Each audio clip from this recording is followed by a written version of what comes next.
Kurag, welcome back to my vlog. Nahimas-himasa na si Kuragdan Muradjug kog nabuang kanina mga karag-karag ng i-anunsyo bitaw na si Atisa yung nanalo sa Miss Universe Philippines 2025 crown. Gusto kong sumigaw pero hindi talaga ako makasigaw kasi yung mga kapitbahay ko tulog na, para bang hindi may ilabas yung boses ko, na grabe yung kaba ko, yung nanginig yung buong katawan ko, na pinagpawisan yung kamay ko, yung nanginig. Hindi ko talaga naintindihan yung nararamdaman ko kanina nung nanalo si Atisa Manalo. Grabe yung emosyon ko mga karag-karag. Nakita nyo naman sa naging reaction ko na mura jukog na buwa nga. Gusto ko mo singgit pero hindi ako makasigaw. Kaya yung ano ko ba, parang nandito lang na gusto kong ilabas pero ayaw. Sa sobrang tuwa ko, sa sobrang saya ko talaga bilang sumusuporta ako sa laban ni Atisa Manalo sa Miss Universe Philippines 2025. Ay, grabe yung effect. First time kong nakaramdam ng ganito bitaw sa Miss Universe Philippines 2025 pageant. Dito lang talaga kay Atisa Manalo na naka-jackpot ako sa aking prediction dahil nanalo yung manok ko. O, di ba? Ganon! Full energy si Kuragdan. Shit! Tapos, nung siya manangakarag-karag, doon na talaga ako kinabahan nung nadapa siya.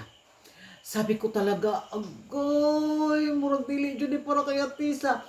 Tapos nung tumayo siya mga karag-karag, tapos nung umikot siya nga nag-smile siya, doon ko talaga nakita yung moment na yun sa mukha ni Atisa Manalo. Sabi ko, panalo ka Karunday, panalo ka. Iba yung glow nung nag-smile na siya after niyang madapa nang tumalikod siya tapos humarap na. Doon ko talaga yung iba yung magnet ba na masabi mo, hala, mudaog yun ni siya.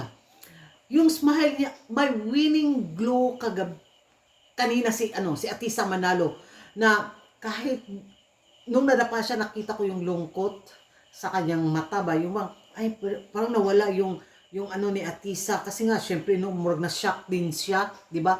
Tapos nung umikot, nung ngumiti, sabi ko, yun yung hinahanap ko. Yun yung hinahanap ko, yung winning glow ni Atisa, binalik niya sa moment na yun. Sabi ko, eto, ilalaban niya talaga.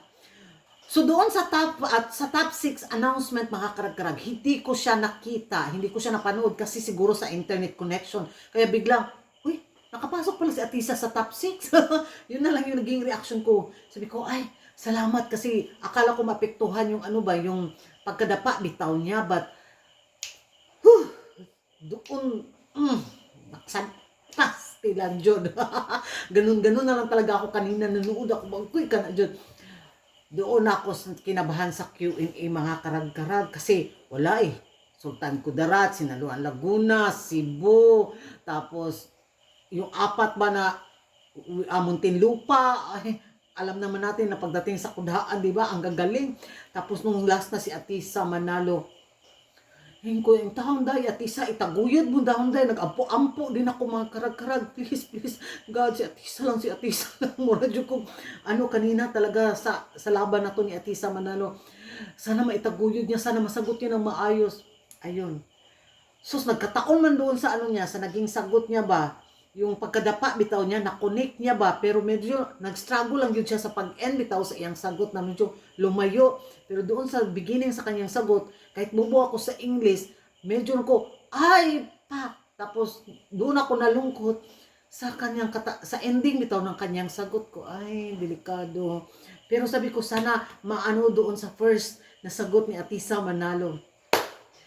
Akala ko mga karag-karag, bitaw mga runner-ups na i-announce yung mag-top 2 na maghawak kamay, parang kabak-kaba system galore. Mas lalo akong kinabahan doon kasi andun yung 6 na nakatayo tapos isa lang yung tatawagin, diretso na sa winner.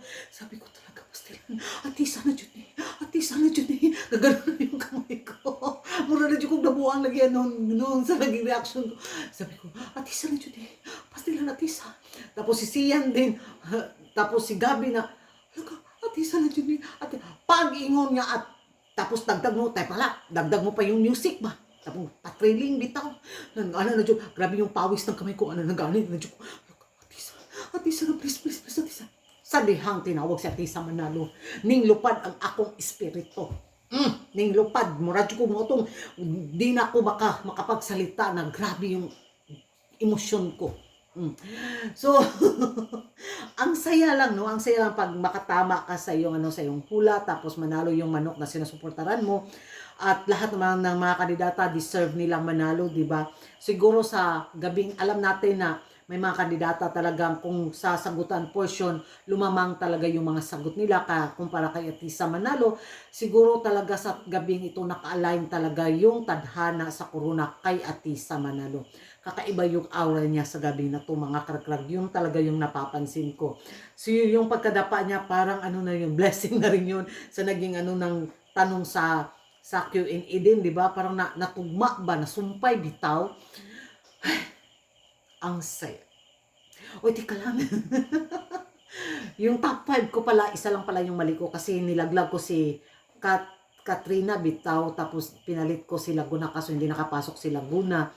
Ayun, pero 4 out of 5 pwede na yun. Tapos nanalo sa winner. Ay, pasok pa rin si Kuragan sa prediction.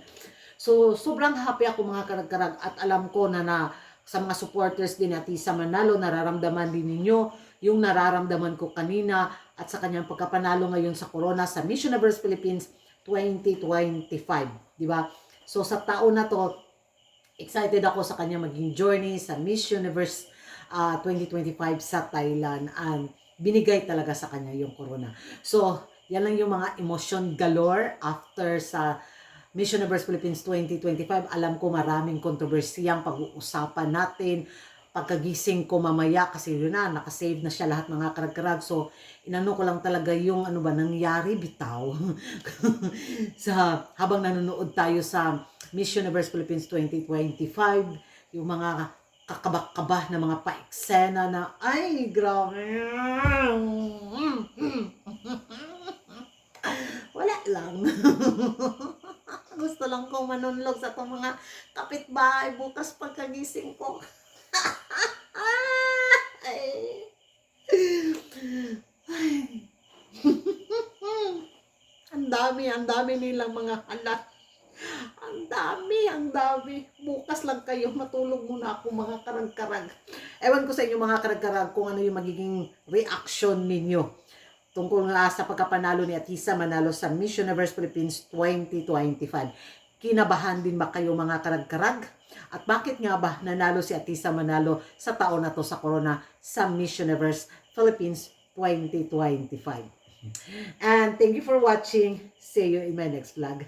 Bye-bye.